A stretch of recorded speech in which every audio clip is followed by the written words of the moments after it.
نحمده ونصلي على رسوله الكريم اما بعد فاعوذ بالله من الشيطان الرجيم بسم الله الرحمن الرحيم رب اشرح لي صدري ويسر لي امري واحلل عقدة من لساني يفقهوا قولي ومن يعمل من الصالحات من ذكر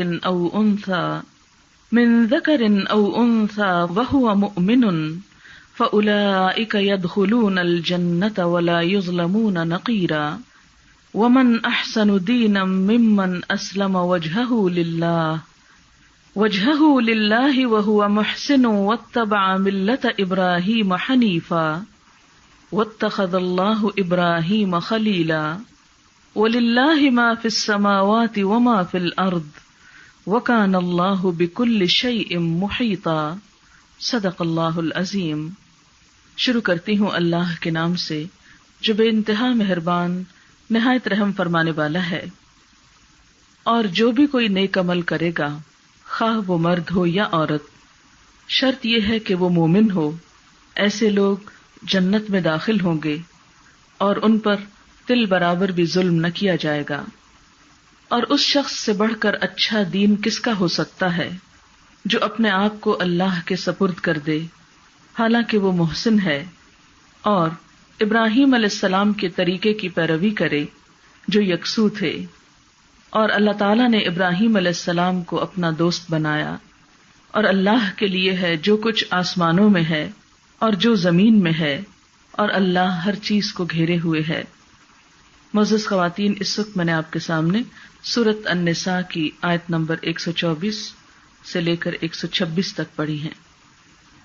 ارشاد باری تعالیٰ ہے کہ جو بھی اچھے کام کرے گا خواہ وہ مرد ہو یا عورت ہو، لیکن شرط یہ ہے کہ وہ مومن ہو، ایسے لوگوں کے لیے جنت ہے۔ تو اس سے پتہ یہ چلتا ہے کہ اللہ تعالیٰ کے ہاں جس چیز کی قدر و قیمت ہے وہ انسان کی اچھائی ہے، نیکی ہے۔ اللہ تعالیٰ یہ نہیں دیکھتے کہ نیکی کرنے والا کون ہے، مرد ہے تو اس کو اس کا اجر زیادہ دیا جائے اور عورت ہے تو کم دیا جائے۔ اللہ کے ہاں ایسی بات نہیں، وہاں بات یہ ہے کہ ایمان اور ایمان کے ساتھ عمل صالح ہونے چاہیے، ایسے لوگوں پر کچھ بھی ظلم نہ ہوگا۔ لیکن ایمان اور عمل صالح کس طرح ہو سکتے ہیں؟ عمل صالح کس کو کہا جاتا ہے؟ نیکی کس چیز کا نام ہے؟ عام طور پر ہم چند ریچولز کو نیکی سمجھتے ہیں۔ مثلا اگر آپ یہ کہیں کہ فلاں شخص بہت نیک ہے، یا کوئی آپ سے آ کر یہ کہے فلاں بہت نیک ہے، تو آپ کے ذہن میں فوراً یہ تصور آتا ہے کہ سجدوں کی کثرت کی وجہ سے اس کی پیشانی پر نشان ہوگا، یا اس کا حلیہ ایسا اور ایسا ہوگا، جو مخصوص حلیہ نیکی کے ساتھ عموماً وابستہ کیا جاتا ہے۔ جبکہ اللہ تعالیٰ کے ہاں نیکی اس سے آگے بڑھ کر بہت کچھ ہے۔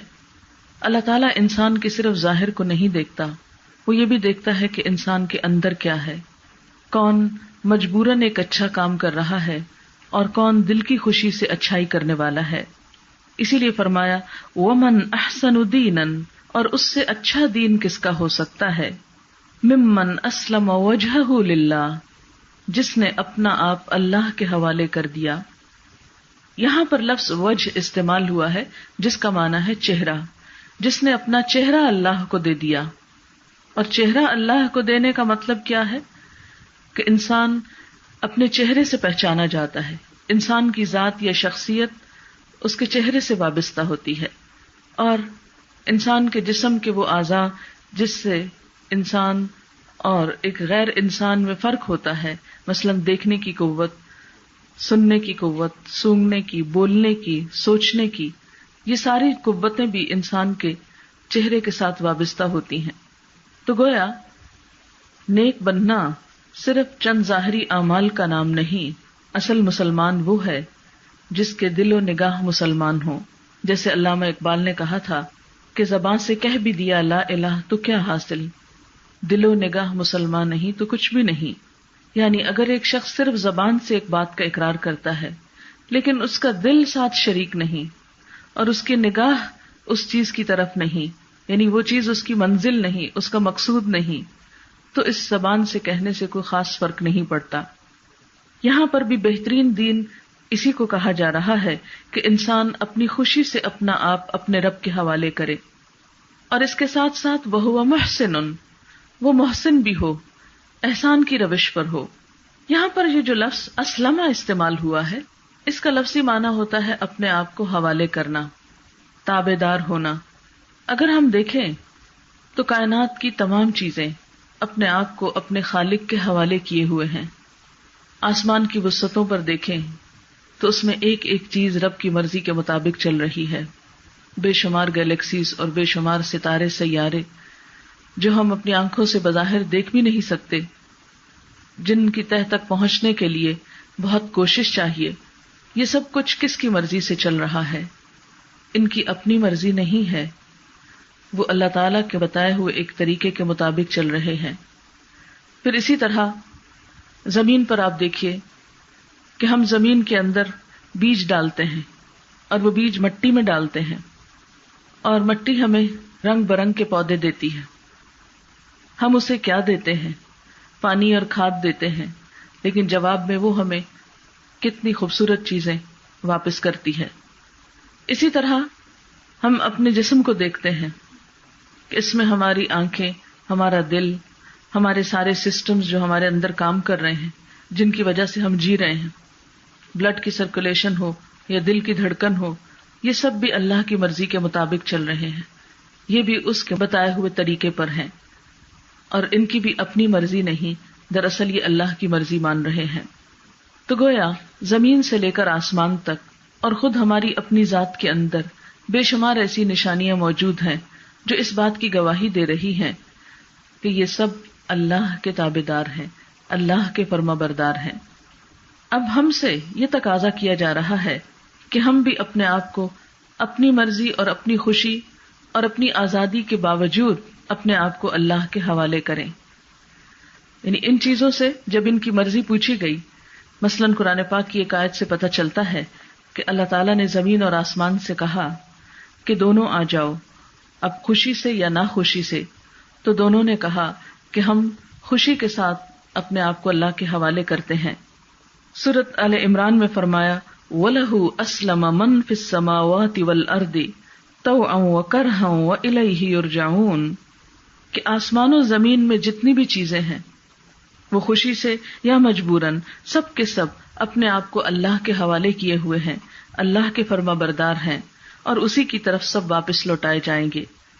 پھر اسی طرح ایک اور آیت میں فرمایا الم ترا کیا تم دیکھتے نہیں ہو ان اللہ یسجد لہ کہ اللہ کے لیے سجدہ ریز ہیں من فی السماوات و من فی الارض وہ سب جو آسمانوں میں ہیں اور جو زمین میں، والشمس والقمر سورج اور چاند، والنجوم والجبال ستارے اور پہاڑ، والشجر والدواب درخت اور جاندار، وکثیر من الناس اور بہت سے انسان بھی اللہ کے آگے سجدہ ریز ہوتے ہیں، وکثیر حق علیہ العذاب اور بہت سو پر عذاب چسپاں ہو کر رہ گیا، ومن یہن اللہ فما لہ من مکرم اور جس کو اللہ رسوا کرے گا اس کو کوئی عزت دینے والا نہ ہوگا، ان اللہ یفعل ما یشاء اور بے شک اللہ جو چاہتا ہے کرتا ہے، اس کو اس کے کرنے سے کوئی روک نہیں سکتا۔ تو بنیادی طور پر اس آیت سے بھی پتہ یہ چلتا ہے کہ زمین و آسمان کی جتنی چیزیں ہیں، خواہ زمین ہے، خواہ آسمان ہے، خواہ سورج ہے، چاند ہے، ستارے ہیں، پہاڑ ہیں، یہ سب کے سب اللہ کے حکم کے مطابق کام کر رہے ہیں، اس کے آگے سر جھکائے ہوئے ہیں، اس کی مرضی کے مطابق عمل کر رہے ہیں۔ ایک اور جگہ پر فرمایا سورۃ الروم کی آیت 26 میں وَلَهُ مَن فِي السَّمَاوَاتِ وَالْأَرْضِ كُلٌّ لَهُ قَانِتُونَ اسی کے ہیں جو بھی آسمان و زمین میں ہیں اور سب کے سب اس کے لیے فرما بردار ہیں۔ اور قنوت کا مطلب ہوتا ہے مسلسل اطاعت کرنا، یعنی کبھی بھی نافرمانی نہیں کرتے۔ پھر اسی طرح ایک اور جگہ پر آتا ہے سورۃ الروم کی آیت 15 میں وَلِلَّهِ يَسْجُدُ مَن فِي السَّمَاوَاتِ وَالْأَرْضِ طَوْعًا وَكَرْهًا وَظِلَالُهُمْ بِالْغُدُوِّ وَالْآصَالِ کہ اللہ کے لیے آسمان و زمین کی ہر چیز سجدہ کر رہی ہے، خوشی سے اور مجبوراً، یعنی کچھ ان میں سے خوشی سے اور کچھ مجبوراً، اور ان کے سائے بھی صبح و شام اللہ کے حضور جھکتے ہیں۔ یعنی چیز اٹھی بھی ہوتی ہے اور سایہ زمین پہ پھیل کر ایک طرح سے سجدہ ریز ہوتا ہے. تو گویا یہ تمام چیزیں اللہ تعالیٰ کی مرضی کے مطابق اس زمین پر اپنا اپنا کام کر رہی ہیں. دوسری طرف ہم دیکھتے ہیں کہ یہ تمام چیزیں ہماری خدمت میں لگی ہوئی ہیں. اب یہ سب نعمتیں اس زمین پر ہمارے لیے بنائی گئیں. اللہ تعالیٰ قرآن پاک میں فرماتے ہیں خلق لکم ما فی الارض جمیعا، زمین میں جو کچھ ہے وہ سارے کا سارا تمہارے لیے پیدا کیا اس نے. یہ سب کچھ تو ہماری خدمت میں. اور ہم سے کیا چاہا وما خلقت الجن والانس الا لیعبدون، کہ میں نے جن و انس کو اپنی عبادت کے لیے پیدا کیا ہے. گویا اللہ تعالیٰ نے یہ ساری نعمتیں ہمارے لیے رکھی اور ہم سے کیا چاہا کہ ہم اس کے اطاعت گزار اور فرما بردار بندے بن جائیں. اب ہمارے لیے دو راستے ہیں. ایک تو یہ کہ ہم خوشی کے ساتھ اللہ کی مرضی کے آگے جھک جائیں، اور دوسرا یہ کہ ہم اس سے سرکشی کریں. انسان کے علاوہ باقی مخلوق کو اللہ تعالیٰ نے یہ اختیار نہیں دیا. فرشتوں کے پاس یہ اختیار نہیں کہ وہ اپنی مرضی سے کچھ اور کریں. وَيَفْعَلُونَ مَا يُؤْمَرُونَ، وہ وہی کرتے ہیں جو وہ حکم دیے جاتے ہیں.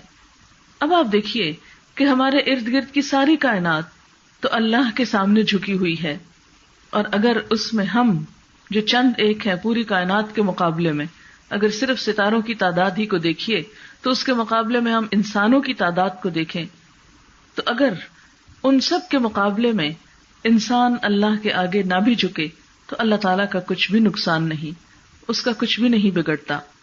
لیکن وہ چاہتا ہم سے یہ ہے، جیسے کہ فرمایا وَلَا يَرْضَى لِعِبَادِهِ الْكُفْرَ، وہ اپنے بندوں کے لیے کفر کو پسند نہیں کرتا.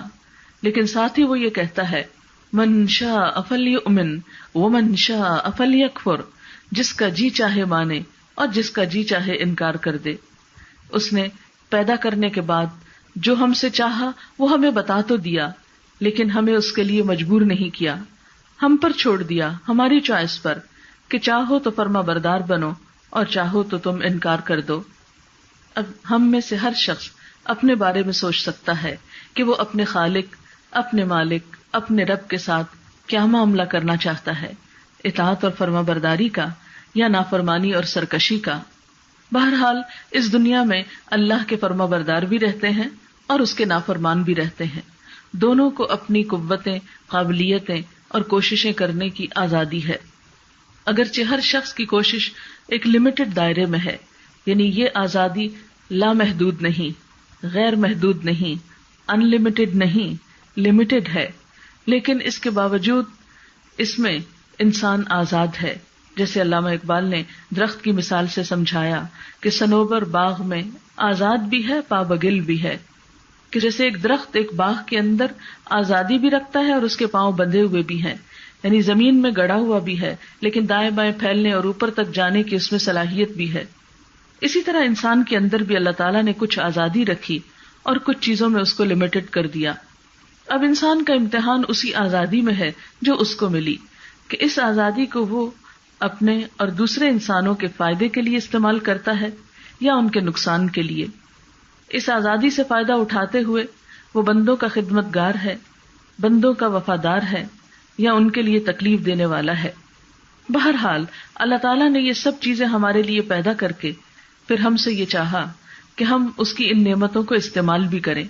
اس نے ہم سے یہ نہیں چاہا کہ ہم ان نعمتوں سے منہ موڑ لیں، بلکہ اس کے برعکس قرآن پاک میں اللہ تعالیٰ فرماتے ہیں زُيِّنَ لِلنَّاسِ حُبُّ الشَّهَوَاتِ مِنَ النِّسَاءِ وَالْبَنِينَ وَالْقَنَاطِيرِ الْمُقَنطَرَةِ مِنَ الذَّهَبِ وَالْفِضَّةِ وَالْخَيْلِ الْمُسَوَّمَةِ وَالْأَنْعَامِ وَالْحَرْثِ ذَلِكَ مَتَاعُ الْحَيَاةِ الدُّنْيَا وَاللَّهُ عِندَهُ حُسْنُ الْمَآبِ.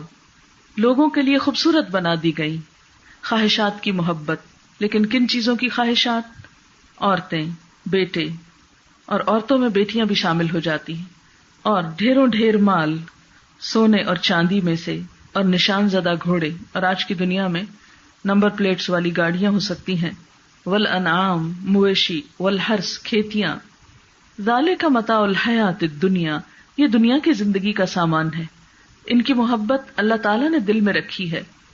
لیکن یہ سب فائدہ اٹھانے کی چیزوں کے علاوہ ساتھ ہی ہمارا امتحان بھی ہے کہ ہم ان سب چیزوں کو اللہ کی اطاعت اور مرضی کے مطابق استعمال کرتے ہیں یا پھر اپنی مرضی کے مطابق.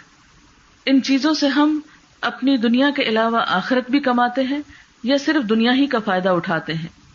گویا ہماری سوچ اور ہماری انڈرسٹینڈنگ کا بھی ایک امتحان ہے کہ ہم محدود پیمانے پہ سوچتے ہیں یا ہماری سوچ میں ایک وسعت ہے.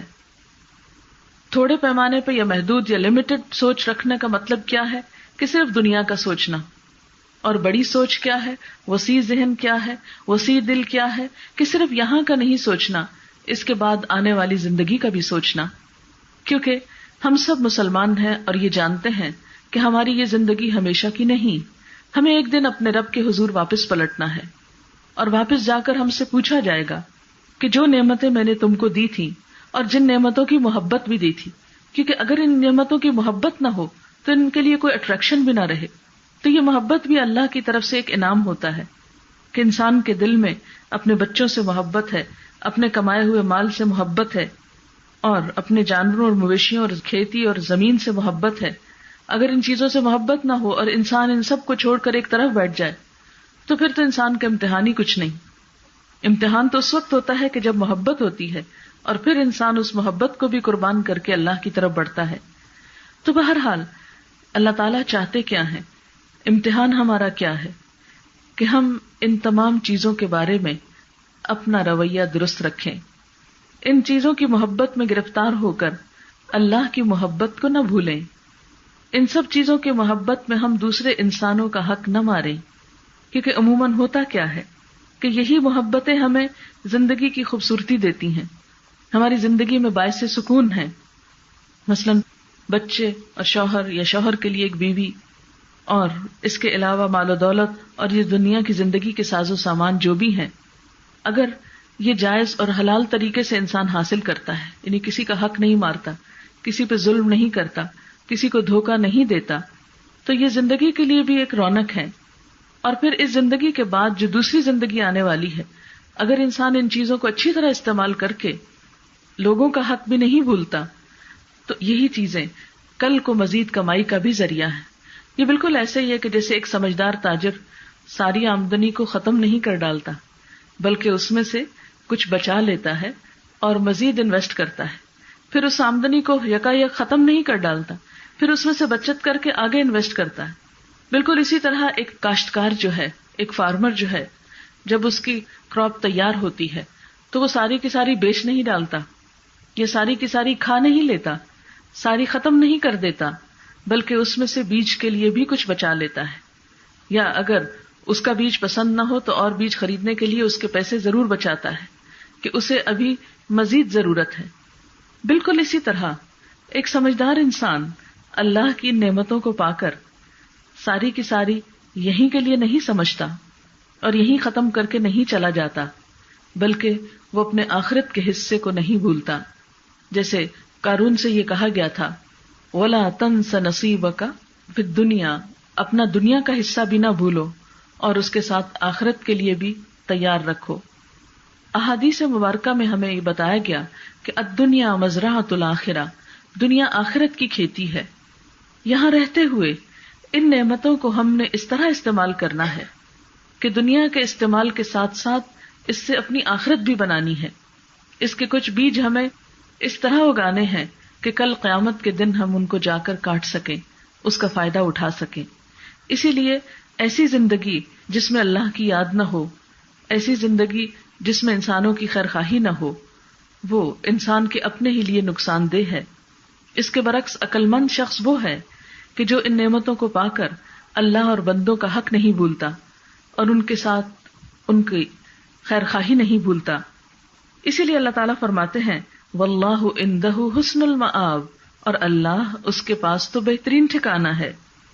قل اعنبئکم بخیر من ذالکم، آپ کہہ دیجئے کہ کیا میں تم کو اس سے بھی بہتر چیز کے بارے میں بتاؤں. للذین اتقوا، ان لوگوں کے لیے جنہوں نے تقوی کیا، عند ربہم جنات، ان کے رب کے ہاں باغات ہیں، تجری من تحتها الانہار، جن کے نیچے نہریں بہتی ہیں، خالدین فیہا، اس میں وہ ہمیشہ رہیں گے، وازواج مطہرہ، اور پاکیزہ بیویاں، ورضوان من اللہ، اور اللہ کی رضامندی، واللہ بصیر بالعباد، اور اللہ اپنے بندوں کو دیکھ رہا ہے۔ کون ہیں وہ بندے جو دنیا کے ساتھ ساتھ اپنی آخرت بھی کما رہے ہیں؟ الذین یقولون، یہ وہ ہیں جو کہتے ہیں ربنا، اے ہمارے رب، اننا آمنا، یقیناً ہم ایمان لائے، فاغفر لنا ذنوبنا، تو ہمارے گناہوں کو معاف کر دے، وقنا عذاب النار، تو ہمیں آگ کے عذاب سے بچا لے۔ کون ہے وہ؟ ان کی دعاؤں کے ساتھ ساتھ ان کا عمل کیسا ہے؟ الصابرین، صبر کرنے والے ہیں، والصادقین، سچ بولنے والے ہیں، والقانتین، عاجزی کرنے والے ہیں، اطاعت کرنے والے ہیں، والمنفقین، اور خرچ کرنے والے ہیں، والمستغفرین بالاسحار، اور سحری کے وقت صبح سویرے بخشش مانگنے والے ہیں۔ اس سے آپ اندازہ لگا سکتے ہیں کہ ہمارا دین کتنا خوبصورت ہے کہ جہاں ایک طرف دنیا کی نعمتوں کا ذکر ہے، وہاں دوسری طرف آخرت کی نعمتوں کا ذکر ہے۔ جہاں دنیا کی طرف انسان کی اٹریکشن کی بات کی گئی، وہاں اس کی رہنمائی اس سے بہتر کی طرف بھی کی گئی۔ اب دیکھیں کہ دنیا میں ہمارے پاس جتنا بھی ہو، ایک وقت آتا ہے کہ ہمارا اس چیز سے دل بھر جاتا ہے، اچھے سے اچھے کپڑے بھی ہوں، کچھ عرصے کے بعد وہی آپ کو اچھے نہیں لگتے، اچھے سے اچھا کھانا ہو، کچھ عرصے کے بعد اسی سے دل بھر جاتا ہے۔ مثلاً آپ نے بہت اچھا کھانا بھی بنایا ہو، ایک وقت سے ہو سکتا ہے دوسرے وقت میں کھا لیں، مگر تیسرے وقت میں نہیں کھا سکتے کہ بس بہت کھا لیا اب کافی ہے۔ اسی طرح اچھے سے اچھا گھر بنائیں، کچھ عرصے کے بعد وہ اچھا نہیں لگتا، مزید اس میں تبدیلی چاہتے ہیں آپ۔ پھر اگر تبدیلیاں کرتے کرتے انسان وہ سب کچھ حاصل کر بھی لے جو انسان یہاں چاہتا ہے، تو انسان کی صحت اور اس کی زندگی اس کا ساتھ نہیں دیتی۔ کتنی ہی بے شمار نعمتیں ہمارے پاس موجود ہوتی ہیں، مگر ہم ان کو استعمال کرنے کے قابل نہیں ہوتے۔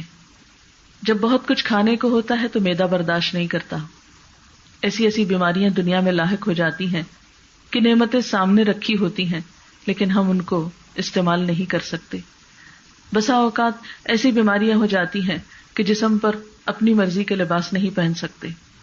اسی طرح بعض ایسی بیماریاں آ جاتی ہیں کہ آپ اپنے ہی گھر میں رہ نہیں سکتے، اپنی ہی نعمتوں سے فائدہ نہیں اٹھا سکتے۔ اور پھر آپ دیکھیں کہ دنیا میں بوریت کا مسئلہ، اکتاہٹ کا مسئلہ ایک عالمی مسئلہ بنتا جا رہا ہے۔ سب کچھ پا کر بھی بور ہیں، نعمتوں کے بعد ان سے دل بھر جاتا ہے، بیزاری ہوتی ہے، کچھ اور دیکھنے لگتے ہیں۔ یہی وجہ ہے کہ گھروں میں سکون نہیں، شوہر کو بیوی کے ساتھ بوریت ہو رہی ہے، بیوی اپنے شوہر سے اکتا گئی ہے، ہر چیز کے ساتھ ایک اکتاہٹ کا سما ہے کہ جس کی وجہ سے خوشیاں ایک لمٹ سے آگے جاتی نہیں۔ اسی لیے اللہ تعالیٰ انسان کو صرف اس دنیا کی خوشیاں حاصل کرنے کے لیے نہیں کہہ رہے، وہ سمجھتے ہیں کہ انسان کی کیپیسٹی اتنی ہے، کیونکہ دنیا کی مدت لمیٹڈ ہے، اس لیے ہر چیز لمیٹڈ ہے، ہماری زندگی لمیٹڈ ہے، ٹیسٹ لمیٹڈ ہے، ہماری ہر چیز کی طاقت ایک حد تک ہے، ایک حد سے زیادہ کھا نہیں سکتے، ایک حد سے زیادہ بوجھ نہیں اٹھا سکتے، ایک حد سے زیادہ جاگ نہیں سکتے، ایک حد سے زیادہ سو نہیں سکتے، یعنی کوئی بھی چیز ہم اپنی مرضی کے مطابق خواہ کتنی بھی پسند ہو کرتے نہیں رہ سکتے، اس کے بعد اس کو چھوڑنا پڑتا ہے۔ اور جدائیوں کی تو مختلف قسمیں، اور سب سے بڑی جدائی تو خود دنیا کی جدائی ہے کہ جو ہر انسان پہ آنے والی ہے، جس سے کوئی بھی فرار حاصل نہیں کر سکتا۔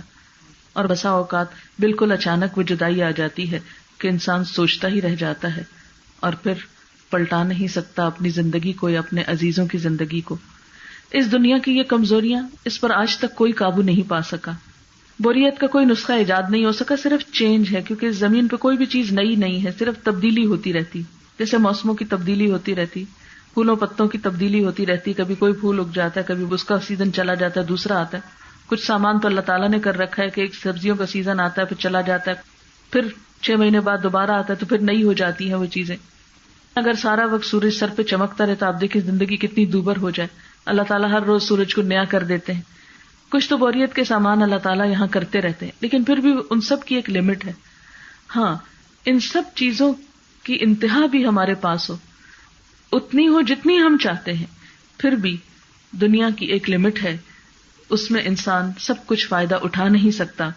اسی لیے اللہ تعالیٰ فرماتے ہیں قُلْ أَأُنَبِّئُكُمْ بِخَيْرٍ مِّن ذَلِكُمْ، ان سے پوچھ لیجئے کیا میں تمہیں اس سے زیادہ بہتر چیز بتاؤں؟ جو کچھ تم نے پا لیا اس سے بھی اچھا میرے پاس ہے۔ یعنی ایک دنیا میں ایک انسان جس چیز کا تصور کر سکتا ہے، اگر وہ سب کچھ بھی پالے تو اللہ تعالیٰ فرماتے ہیں کیا بتاؤں اس سے بھی اچھی چیز، کیونکہ انسان کے اندر آگے سے آگے بڑھنے کا ایک قدرتی شوق ہے، اچھے سے اچھا پانے کا ایک قدرتی شوق ہے، تو اس شوق کی سیٹسفیکشن دنیا میں نہیں ہو سکتی، اس کے لیے آخرت بنائی، اور چونکہ آخرت میں ہمیشہ رہنا ہے اس لیے اللہ تعالیٰ یہاں پر ٹیسٹ کر رہے ہیں انسانوں کو کہ کون اس قابل ہے کہ اس ابدی جنت میں رہ سکے۔ یہ بالکل ایسے ہی ہے کہ جیسے کسی کو جاب دینے سے پہلے ٹیسٹ کیا جاتا ہے، یا ایک ٹیمپریری پیریڈ ہوتا ہے، یا ایک ایڈ ہاک پیریڈ ہوتا ہے، یا آپ یوں سمجھیں کہ ایک پروبیشن کا پیریڈ ہوتا ہے کہ آپ یہ جاب کیجئے اور اتنے عرصے تک آپ کو ٹیسٹ کریں گے، اگر آپ اس میں کامیاب ہو گئے تو آپ کی نوکری پکی کر دی جائے گی۔ تو آپ یوں سمجھیں کہ یہ جو لائف ہے اس کی ایک دفعہ جب یہ وجود میں آتی تو ختم نہیں ہوتی، پھر اس کی کنٹینویشن ہے۔ یہ جس کو ہم موت کہتے ہیں یہ صرف دوسرا رخ ہے، موت کا مطلب ہمیشہ کے لیے ختم ہونا نہیں ہے، اس کی دنیا ختم ہوتی ہے، وہ خود نہیں ختم ہوتا، یعنی جو بھی انسان مرتا ہے اس کے لیے یہ دنیا ختم ہو جاتی ہے لیکن وہ خود کہیں اور موجود ہوتا ہے۔ یہ بالکل ایسا ہی ہے کہ اگر ایک گھر کے جیسے 4 کمرے ہوں تو اللہ تعالیٰ فرماتے ہیں کنتم امواتا فاحیاکم ثم یمیتکم ثم یحییکم، تم مردہ تھے، یعنی ایک کمرہ جس میں دنیا میں آنے سے پہلے ہم کہیں تھے، ثم یحییکم پھر ہم زندہ ہوئے دوسرے کمرے میں آ گئے، یہ دنیا ہمارے لیے ایک دوسرا کمرہ ہے، جب اس سے خاتمہ ہوگا تو پھر ایک تیسرے کمرے میں چلے جائیں گے برزخ کے، اور پھر اس کے بعد دوبارہ آخرت آ جائے گی، اور پھر ثم الیہ ترجعون، وہاں تم لوٹائے جاؤ گے۔ اور یہ جو روح ہے یہ مرنے کے بعد بھی ختم نہیں ہوتی، اس کی خوشیاں غم جاری رہتے ہیں، اس کے احساسات جاری رہتے ہیں، دنیا والوں سے ایک رابطہ کٹ جاتا ہے لیکن ختم نہیں ہوتا وہ سب کچھ، وہاں بھی انسان اچھے برے کے فرق کو محسوس کرتا ہے۔ موت خاتمے کا نام نہیں ہے۔ اب یہاں آنے سے پہلے ایک وقت تھا جب ہم سب عدم میں تھے، انتظار میں تھے، لیکن ہمیں اس کے بارے میں کچھ بھی یاد نہیں۔ یہاں آئے، ہوش و حواس ملا، عقل سمجھ ملی، اور سب سمجھتے ہیں کہ کیا ہو رہا ہے۔ یہاں دراصل ٹیسٹ ہو رہا ہے، کیونکہ ابھی ایک آگے کی جگہ لے جانا ہے جہاں ہمیشہ کے لیے گھر ملنے والا ہے، تو اس بستی میں رہنے کے لیے یہاں آزما کے دیکھا جا رہا ہے کون وہاں رہنے کے قابل ہے۔ اسی لیے حدیث میں آتا ہے لا يدخل الجنت قطات، چغل خور جنت میں داخل نہ ہوگا۔ کیوں؟ اس لیے کہ آپ سوچیں ذرا، چغل خور اگر جنت میں ہمیشہ کے لیے پہنچ جائے تو وہ لوگوں کی زندگی کس قدر حرام کر دے، آپس میں سب کو لڑا دے اور جنت جنت ہی نہ رہے۔ اس لیے یہاں ٹیسٹ ہو رہا ہے کہ جو اپنی چغل خوری کی عادت پہ کنٹرول کر سکتا ہے، پلٹ سکتا ہے، لوٹ سکتا ہے، پھر وہ وہاں رہنے کے قابل ہے، اور جو اپنی اس عادت بد پہ قابو نہیں پا سکتا اس کے لیے وہاں جگہ نہیں ہے۔ لا يدخل الجنت قاطع رحم، رشتوں کو کاٹنے والا جنت میں داخل نہیں ہوگا، کیونکہ جو شخص انسانوں کے ساتھ بنا نہیں سکتا، اور یہ رشتوں کو کاٹنے کی بیماری تو اس قدر عام ہوتی جا رہی، اور خصوصی طور پر اس وقت جیسے کسی بچی کی شادی ہو جاتی ہے تو اتنے افسوس اور دکھ کے ساتھ یہ کہنا پڑتا ہے کہ بسا اوقات ہم ہی جیسے ہمارے ہی بہن بھائی بچوں کو ماں باپ سے ملنے سے روک دیتے ہیں۔ ایک بہن نے اپنا ایک مسئلہ بتایا کہ 2 سال سے بیٹی کو آنے نہیں دے رہے، اور دوسرے ملک میں ہیں سسرال والے، اور جب یہ ماں فون کرتی ہیں فون بھی نہیں آگے اٹینڈ کرنے دیتے، نہ فون پہ بات کرنے دیتے نہ آنے دیتے۔ اب آپ خود سوچیں کہ یہ ہم مسلمان ہیں، یہ کہا ہے کہ مسلمان ہیں؟ ٹھیک ہے بچی میں کوئی غلطی ہو سکتی، ماں باپ کا کوئی قصور کوتاہی بیچاروں کا ہو سکتا ہے، سب سے بڑا قصور تو یہی ہے کہ بچی پیدا کر دی ہمارے معاشرے کے مطابق۔ ان بیچاروں کی کوئی غلطی ہو سکتی ہے جو بعض اوقات سمجھ میں بھی نہیں آتی ان کو کہ ہم نے کیا، انجانے اور انہونے قصوروں کی سزا دیتے ہیں بسا اوقات لوگ۔ اب آپ دیکھیں کہ اس کا عقلی طور پر، اخلاقی طور پر، اسلامی طور پر کوئی جواز نہیں کہ آپ بچوں کو ماں باپ سے ملنے سے روک دیں۔ اسی طرح صرف لڑکیوں کے ساتھ نہیں، بسا اوقات لڑکوں کے ساتھ بھی یہ ہوتا ہے۔ بہت پہلے ایک خاتون آیا کرتی تھی میرے پاس، تو اکلوتا بیٹا تھا ان کا، یہاں سے امریکہ پڑھنے کے لیے گیا، وہاں کسی سے شادی کر لی، اور ماں بوڑھی ہو گئی اور آنسوں سے رویا کرتی تھی کہ ایک دفعہ مجھے آ کے ملے تو، لیکن بہو آنے نہیں دیتی تھی کہ یہ گیا تو پتہ نہیں پھر کیا قیامت ہوگی اور کیا کچھ لے لیا جائے گا۔ یعنی اس قسم کی ایسی بے اعتمادی کا شکار رہتے ہیں ہم لوگ، اور اگر طے میں دیکھا جائے تو صرف دنیا کی محبت ہے، کہ جو کچھ میرے پاس ہے وہ کسی اور کے پاس نہ جائے. ایسے میں ہم سب کا ٹیسٹ ہو رہا ہے، کیونکہ یہاں پر جنت میں جانے والوں کی خوبیاں کیا بتائی گئی. نمبر 1 تو یہ کہ الصابرین، صبر کرنے والے، کیونکہ صبر ہی ایک ایسی چیز ہے جس کی وجہ سے انسان عبادت پہ قائم رہ سکتا ہے. صبر نہ ہو تو آپ نماز نہیں پڑھ سکتے. آپ کیسے اٹھ سکتے ہیں نیند چھوڑ کے؟ آپ کیسے اٹھ سکتے ہیں اپنا دنیا کا کوئی شغل چھوڑ کر یا اپنے دل کی مرضی چھوڑ کر؟ تو اطاعت پر قائم رہنے کے لیے بھی صبر چاہیے ہوتا ہے. پھر اسی طرح بندوں کی خدمت کرنے کے لیے بھی صبر چاہیے ہوتا ہے. اب دیکھیں بچوں کی آپ کتنی پرورش کرتے ہیں، اور ذرا سی ان سے کوئی غلطی ہوتی تو ہم کس کس طرح ان کو سناتے ہیں، کوستے ہیں، اور سب بچپن سے لے کے اب تک جو ان کے ساتھ احسان کیا ان سب کی لسٹ بسا اوقات بتا دیتے ہیں. اسی طرح شوہر کے ساتھ معاملہ کرتے وقت کہ اگر اس کے لیے کچھ کیا ہے تو پھر جتاتے ہیں. بہن بھائیوں کو، کسی بھی انسان، نوکروں کے اوپر آپ دیکھیں کیسے کیسے احسان جتاتے ہیں، تمہیں یہ دیا، یہ کیا، تم کیا کرتے ہو. اگر یہ نہ بھی کہیں یہ کیا اور یہ دیا تو اس کے باوجود بھی آپ پوچھ سکتے ہیں بھی یہ تم کام ٹھیک نہیں کر رہے. مت جتائیں، کیونکہ اللہ تعالیٰ قرآن پاک میں صاف طور پہ فرماتے ہیں یا ایھا الذین آمنوا لا تبطلوا صدقاتکم بالمن والأذى، اے لوگو جو ایمان لائے ہو اپنے صدقوں کو احسان اور اذیت دے کے مت ضائع کرو. تو اپنی نیکی کو سنبھالنا، اس کے لیے بھی ایک صبر چاہیے کہ کسی کے ساتھ اچھا کرے یا کوئی نیکی کا کام کرے پھر دکھاوا نہ کرے. اب ہوتا کیا ہے کہ تھوڑا سا کچھ کر بیٹھتے پھر ہر ایک جگہ بتاتے ہیں فلاں کو اتنا دیا، فلاں کے پاس یہ لے گئے. تو یہ دکھاوا جو ہے یہ بھی بے صبری ہی کی ایک علامت ہوتی. جلد بازی کرتے ہیں نا ہم، کسی نے کوئی اپنی اچھائی بتائی، ہم سے صبر نہیں ہوا، اچھا یہ اچھا بن جائے سب کے سامنے، اچھا میں اس سے بھی بڑی بتاتے، اور وہاں پھر اپنے تہجد اور اپنے صدقے اور خیرات سب کی کہانی سنا دیں گے. اب نفل تو ہم اللہ کی خاطر پڑھتے ہیں، محفلوں میں ہم اعلان کرنے کے لیے، شہرت کے لیے تو نہیں پڑھتے. اسی طرح صدقہ خیرات اگر کرتے ہیں تو اپنے فائدے کے لیے کرتے ہیں. لوگوں کو اس سے کیا فرق پڑتا ہے کہ ہم صدقہ کریں یا نہ کریں؟ ان کو تو ان باتوں کے سننے سے کچھ حاصل نہیں.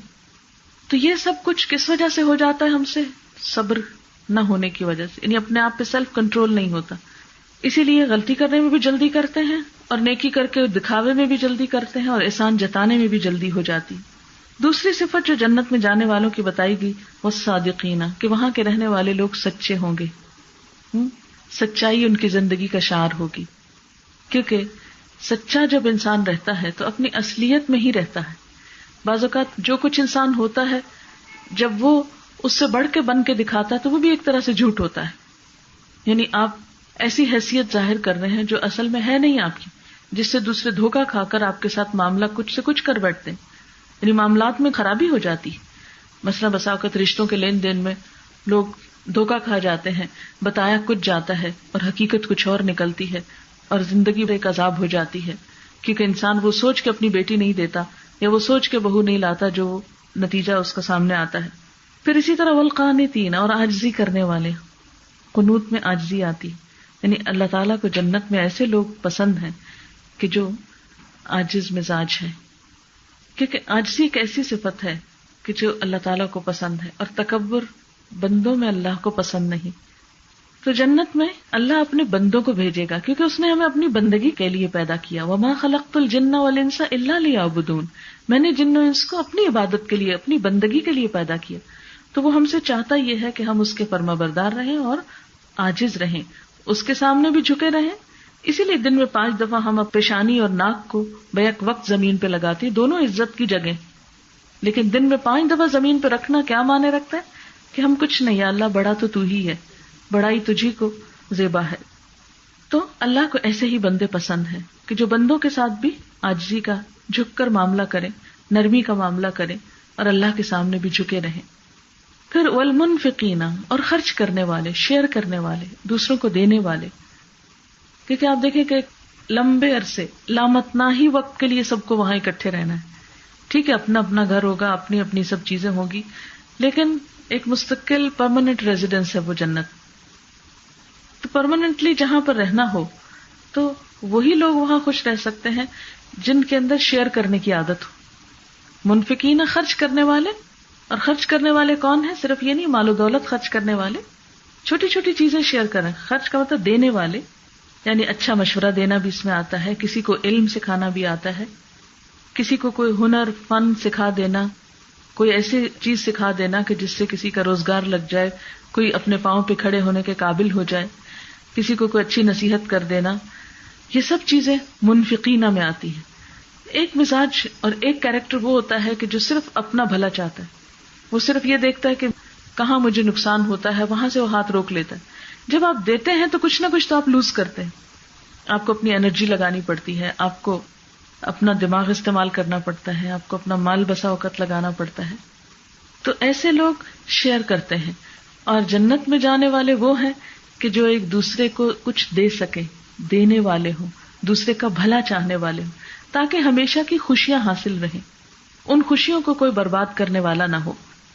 والمستغفرین بالاسحار، اور سحری کے وقت استغفار کرنے والے ہیں. یعنی یہ سب کام کر کے بھی کبھی تکبر نہیں آتا کہ ہم بہت نیک ہو گئے، بلکہ ہمیشہ اللہ تعالیٰ سے معافی مانگتے رہتے ہیں کہ یا اللہ اگر کوئی ایسا کام ہو گیا جو آپ کو پسند نہیں آیا تو ہمیں معاف فرما دے. پھر آپ دیکھیے کہ اللہ تعالیٰ فرماتے ہیں کہ اس سے اچھا دین کس کا ہے جو اپنا آپ اللہ کے حوالے کر دے اور وہ احسان کی روش پر ہو. احسان کس کو کہتے ہیں؟ حضرت جبریل علیہ السلام نے حضور صلی اللہ علیہ وسلم سے جب پوچھا کہ احسان کیا ہے تو آپ نے فرمایا ان تعبد اللہ کأنک تراہ، تم اللہ کی عبادت ایسے کرو گویا تم اس کو دیکھ رہے ہو. فإن لم تکن تراہ فإنہ یراک، پھر اگر تم اس کو نہیں دیکھ سکتے تو وہ تو تم کو دیکھتا ہے. احسان کیا ہے؟ خوبصورتی سے یہ لفظ نکلا ہے. انسان کے دل میں، زبان پہ، عمل میں، کردار میں، معاملات میں اسی وقت خوبصورتی پیدا ہوتی ہے اگر انسان کی یہ کیفیت ہو کہ وہ خدا کو جیسے دیکھ رہا ہو، وہ سامنے ہے، وہ سامنے دیکھ رہا ہے مجھے. بالکل ایسے ہی جیسے ایک سرونٹ دیکھتا ہے کہ مالک دیکھ رہا ہے تو آپ دیکھیں کہ وہ برتن رگڑنے لگے گا، خوب فرش رگڑنے لگے گا جب اسے یہ بتاؤ کہ آپ سر پہ کھڑے اور وہ آپ کو دیکھ بھی رہا ہو. تو بالکل اسی طرح جس بندے کے اندر اللہ کا ایسا یقین ہو کہ وہ دیکھ رہا ہے اور گویا وہ اسے اپنی آنکھوں سے دیکھتا ہے انسان، تو ایسے شخص کے عمل میں جو خوبصورتی ہوگی وہ کسی اور کے پاس نہیں ہو سکتی. اور اسی طرح آپ نے بھی فرمایا کہ فإن لم تکن ترى، اگر تمہیں یہ نہ محسوس ہو کہ تم اسے دیکھ رہے ہو تو یاد رکھو فإنہ یراک، وہ تو یقیناً تم کو دیکھ رہا ہے، اس میں تو کوئی شک نہیں، وہ تو دیکھتا ہے، تم سمجھو یا نہ سمجھو. تو جو شخص یہ سمجھ لے کہ وہ دیکھتا ہے تو پھر اس کے عمل میں خوبصورتی خود بخود آ جائے گی. اور تیسری بات کیا فرمائی؟ واتبع ملت ابراہیم حنیفا، وہ ابراہیم علیہ السلام کے طریقے کی پیروی کرے جو یکسو تھے. ابراہیم علیہ السلام کا طریقہ کیا تھا؟ قربانی کا طریقہ تھا، اللہ کی محبت اور وفاداری کا طریقہ تھا. ایک وقت ایسا آیا ان پر جب ان سے زندگی مانگی گئی تو انہوں نے آگ میں جا کر زندگی دینا گوارا کیا. ایک وقت ایسا آیا جب ان سے بیٹے کی قربانی مانگی گئی تو انہوں نے بیٹے کے گلے پہ چھری رکھ کر اللہ کی محبت کو ثابت کیا. تو بات یہ ہے کہ جو اللہ سے محبت رکھتا ہے، ابراہیم علیہ السلام کے طریقے پر عمل کرتا ہے، واتبع ملت ابراہیم حنیفا، اور دوسری بات اس میں حنیفا کی، یکسو، ایک ٹریک پر چلنے والے، بالکل ایک جانب اور ایک سمت بڑھنے والے، اللہ کی محبت میں ادھر ادھر دیکھنے والے نہیں، بس ایک اللہ ہی کی مرضی کو سامنے رکھنے والے. واتخذ اللہ ابراہیم خلیلا، اور اللہ نے ابراہیم علیہ السلام کو دوست بنایا. آپ دیکھیں کہ دوست کا لفظ کتنا خوبصورت لفظ ہے. ابراہیم علیہ السلام کو اللہ تعالیٰ نے اپنا دوست کہا، کہ وہ کسی بھی دوست سے بے نیاز ہے، لیکن یہ ابراہیم علیہ السلام کو آنر دیا. نبی صلی اللہ علیہ وسلم نے بھی فرمایا کہ اللہ تعالیٰ نے مجھے بھی اپنا خلیل بنایا. لیکن یہ سب اسی وقت ہوتا ہے جب انسان اللہ کی محبت میں، اللہ کی رضا میں کچھ قربان کرنے والا ہو. اور پھر انسان کو احساس دلایا گیا وَلِلَّهِ مَا فِي السَّمَاوَاتِ وَمَا فِي الْأَرْضِ، اور اللہ ہی کے لیے ہے جو آسمان و زمین میں ہے. وَكَانَ اللَّهُ بِكُلِّ شَيْءٍ مُحِيطًا، اور اللہ تعالیٰ ہر چیز کو گھیرے میں لیے ہوئے ہے. یعنی اگر ہم اپنی مرضی سے خود خوشی سے اس کی طرف نہیں جاتے تو بھی ایک وقت آئے گا کہ وہ خود گھیر لے گا، سمیٹ لے گا، اٹھا لے گا. اسی وجہ سے ہم دیکھتے ہیں کہ ابراہیم علیہ السلام کو جب اللہ تعالیٰ نے فرمایا کہ تم اپنا آپ حوالے کر دو، اذ قال له ربه اسلم قال اسلمت لرب العالمین، تو انہیں دیر نہ لگی، کہنے لگے میں نے اپنا آپ اللہ کے حوالے کر دیا، میں اپنی مرضی نہیں کروں گا، اللہ کی مرضی کروں گا، میں اسے خوش رکھوں گا. اور پھر اللہ تعالیٰ بھی فرماتے ہیں بلا من اسلم وجہہ للہ، کیوں نہیں جس نے اپنا آپ اللہ کے سپرد کر دیا، وہو محسن، اور وہ محسن بھی ہے، فلہ اجرہ عند ربہ، اس کا اجر اس کے رب کے ہاں محفوظ ہے، ولا خوف علیہم ولا ہم یحزنون، ایسے لوگوں کے لیے نہ کوئی خوف ہوگا نہ وہ غمگین ہوں گے۔ گویا وہ شخص جو اپنا آپ اللہ کے حوالے کرتا ہے، اس کے لیے پھر اس زندگی میں بھی اور دوسری زندگی میں بھی خوف اور غم نہیں رہتا، وہ مطمئن شخص ہو جاتا ہے۔ یہ بالکل ایسے ہی جیسے ایک روایت میں آتا ہے کہ پیر عبد القادر جیلانی اپنے شاگردوں کے ساتھ بیٹھے ہوئے تھے، کہتے کہ بہت بڑے تاجر بھی تھے، ان کے جہاز چلا کرتے تھے جو سامان لے کر ایک جگہ سے دوسری جگہ جاتے، ان کا تجارت پیشہ تھا لیکن شوق ان کا خدمت خلق تھا، تو لوگوں کی مدد کیا کرتے تھے، ان کے مسئلے مسائل سنتے، ان کی مشکلات حل کرتے، ان کو تعلیم دیتے، ان کو تبلیغ کرتے۔ تو وہ اپنے مریدوں کے حلقے میں بیٹھے ہوئے تھے، کتنے میں کسی نے آ کر خبر دی کہ آپ کا وہ مال سے بھرا ہوا جہاز غرق ہو گیا۔ تو انہوں نے سن کر اتنا کہا الحمدللہ، اور پھر اپنا کام شروع کر دیا، ایک لمحے کے لیے بھی اپنا وقت ضائع نہیں کیا، جو کر رہے تھے کرتے چلے گئے۔ دوسرا دن ہوا، اسی طرح بیٹھے ہوئے تھے اپنے کام میں کہ کسی نے آ کر کہا وہ کل والی خبر غلط تھی، وہ جہاز کنارے آ لگا ہے، تو کہتے ہیں الحمدللہ، اور پھر اپنا کام شروع کر دیتے ہیں۔ یہ کیفیت آخر ان کی کیسے تھی؟ اس لیے کہ انہوں نے اپنی مرضی کو اللہ کی مرضی کے تابع کر دیا تھا، کہ دیا بھی اس نے، لیا بھی اس نے، اور اگر دے کر لے لیتا ہے تو اسی کا ہے، اگر وہ نہیں دینا چاہتا تو میں چھین نہیں سکتا۔ لہذا ہر حال میں جو شخص اپنے آپ کو اللہ کے حوالے کرتا ہے، اللہ کی مرضی کے تابع کر دیتا ہے، ایسا شخص پھر دنیا میں بھی مطمئن ہو جاتا ہے۔ آپ دیکھیں کہ بہت سے فیصلے اللہ تعالیٰ کے ایسے ہیں جو ہم تبدیل نہیں کر سکتے، مثلا کسی کی زندگی یا موت کا فیصلہ، کسی بچے کی وفات ہو جاتی ہے، شوہر کی وفات ہو جاتی ہے، ماں باپ کی ہو جاتی، اب ہر چیز کا ایک وقت مقرر ہے، اور اللہ کا فیصلہ، وہی حکمت جانتا ہے کہ کس بندے کو کتنا عرصہ دنیا میں رکھنا چاہیے اور وہ اس کے لیے فائدہ مند۔ لیکن بسا اوقات جب ہم اس حکمت کو نہیں سمجھتے تو ہم ناراض ہونے لگتے ہیں۔ غم تو قدرتی بات ہے، کوئی بھی چیز کھو جائے تو ایک غم ہوتا ہے، لیکن غم کا ہونا ایک الگ چیز ہے، مگر ناراض ہونا اللہ سے یہ بالکل ایک دوسری چیز ہے۔ ہمیں ناراض ہونے کا حق نہیں، کوئی بھی چیز ہماری ملکیت کہاں سے؟ ابھی تو بار بار ہم نے یہ آیات دیکھی، وَلَهُ مَن فِي السَّمَاوَاتِ وَالْأَرْضِ، سب کچھ آسمان و زمین میں جو ہے اسی کا ہے۔ جب اصل مالک وہ ہے، اور ہمیں تو وقتی طور پر یہ نعمتیں دی گئی تھی، یہ تو نہیں کہا گیا تھا کہ اب تم مالک ہو گئے ان کے اور اب تمہاری مرضی کے بغیر ان کو واپس نہیں لیا جائے گا۔ بالکل ایسے ہی کہ جیسے حضرت ام سلیم کے بارے میں آتا ہے کہ ان کا بیٹا بیمار تھا، شوہر باہر گئے ہوئے تھے، اتفاق سے جس دن وہ واپس آئے اسی دن ان کا بیٹا فوت ہو گیا۔ شوہر آئے تو ایک ہی دفعہ میں ان کو نہیں بتاتی، کہتی ہے کہ اچھا مجھے یہ بتاؤ کہ ان کے شوہر کا نام ابو طلحہ تھا، ابو طلحہ یہ بتاؤ کہ اگر کوئی شخص کسی کے پاس اپنی کوئی چیز امانت رکھے اور پھر مالک واپس لینے آئے تو جس کے پاس امانت رکھی جائے اسے کیا کرنا چاہیے؟ واپس کر دینا چاہیے یا ناراض ہونا چاہیے کہ تم امانت کیوں لینے آ گئے؟ اس کا نہیں، اسے خوشی سے واپس کرنا چاہیے۔ تو کہنے لگے کہ ہاں تمہارا بیٹا جو تمہیں اللہ نے دیا تھا ایک امانت تھا تمہارے پاس اور وہ اللہ نے واپس لے لیا ہے، خوشی سے دو گے یا ناراض ہو گے؟ کہنے لگے میں اللہ کے اس فیصلے پر راضی ہوں، میں اللہ سے ناراض نہیں ہوں۔ تو اللہ کے فیصلوں پر اپنے آپ کو راضی کرنا یہ دراصل انسان کے اپنے ہی فائدے میں ہے، لیکن یہ اسی وقت ہو سکتا ہے جب انسان اللہ تعالیٰ کی عظمت کو، اس کی بڑائی کو پہچانے اور واقعی اپنا آپ خوشی سے اللہ کے حوالے کر دے۔ اور اللہ تعالیٰ ان قربانیوں کو قبول بھی کرتے ہیں، اور نہ صرف یہ کہ اس کا ایک گنا بلکہ کئی کئی گنا اجر دیتے ہیں۔ حضرت ابو ہریرہ سے روایت ہے، نبی صلی اللہ علیہ وسلم نے فرمایا، تم میں سے کوئی شخص جب اپنے اسلام کو عمدہ بنا لے، یعنی اچھا خوشی سے مسلمان بنے، ریاکاری نہ کرے یا یہ کہ وہ مجبوری یا ایک مصیبت کے مارے نہیں بلکہ دل کی خوشی سے، تو ہر نیک کام جو وہ کرتا ہے اس کے عوض 10 سے لے کر 700 گنا تک نیکیاں لکھی جاتی ہیں، اور ہر برا کام جو کرتا ہے وہ بس اتنا ہی لکھا جاتا ہے۔ اسی طرح ایک اور روایت میں ہے، اللہ تعالیٰ نے نیکیاں اور برائیاں مقدر کر دی، پھر انہیں صاف صاف بیان کر دیا، یعنی قرآن پاک میں واضح طور پہ بتا دیا، بس جس نے نیکی کا ارادہ کیا اور اس پر عمل نہ کر سکا تو اللہ تعالیٰ نے اس کے لیے بھی اجر لکھ لیا۔ اور اگر کوئی شخص نیکی کر لیتا ہے 10 گنا سے لے کر 700 گنا تک نیکیاں لکھی جاتی ہیں اور اس سے بڑھا کر. اور جس نے کسی برائی کا ارادہ کیا اور اس پہ عمل نہ کیا تو اس کے لیے بھی اللہ نے نیکی لکھ دی. یعنی ارادہ کیا تھا برا لیکن پھر روک لیا اپنے آپ کو, یہاں بھی نیکی لکھی گئی.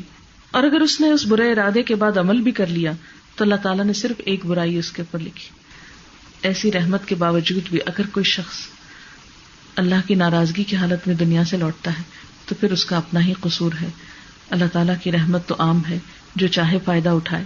اور بنیادی طور پر ہم دیکھتے ہیں کہ دنیا کی جتنی بھی چیزیں ہیں جیسے نیچر ہے, اس سے دیکھ کے ہمیں خوشی اور سکون ہوتا ہے.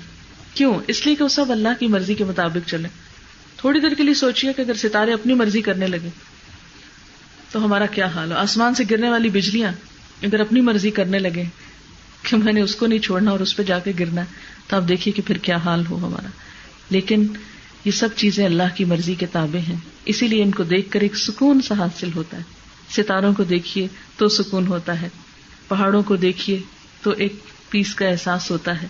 بالکل اسی طرح وہ لوگ جو اپنے آپ کو اللہ کی مرضی کے تابع کر لیتے ہیں, ان کو دیکھ کر بھی سکون کا احساس ہوتا ہے. وہ اپنے لیے بھی باعث سکون ہوتے ہیں اور دوسروں کے لیے بھی سکون کا ذریعہ بنتے ہیں. ہمارا دین ہمیں یہی سکھاتا ہے. دعا کر لیتے ہیں. سبحان اللہ والحمد للہ ولا الہ الا اللہ واللہ اکبر ولا حول ولا قوة الا باللہ العلی العظیم. اللہم صلی علی محمد وعلی آل محمد کما صلیت علی ابراہیم وعلی آل ابراہیم انک حمید مجید. اللہم بارک علی محمد وعلی آل محمد کما بارکت علی ابراہیم وعلی آل ابراہیم انک حمید مجید. ربنا آتنا فی الدنیا حسنۃ وفی الآخرۃ حسنۃ وقنا عذاب النار. ربنا لا تزغ قلوبنا بعد إذ هديتنا وهب لنا من لدنك رحمة إنك أنت الوهاب.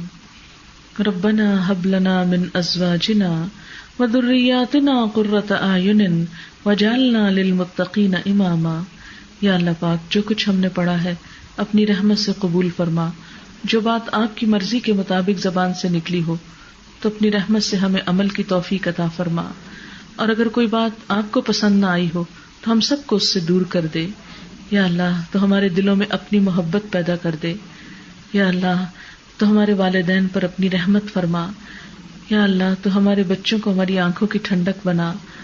یا رب العالمین ہمارے تمام عزیزوں, دوستوں, رشتہ داروں کو دنیا اور آخرت کی سعادتیں اور بھلائیاں نصیب فرما. اس گھر پر اپنی خیر و برکت نازل فرما.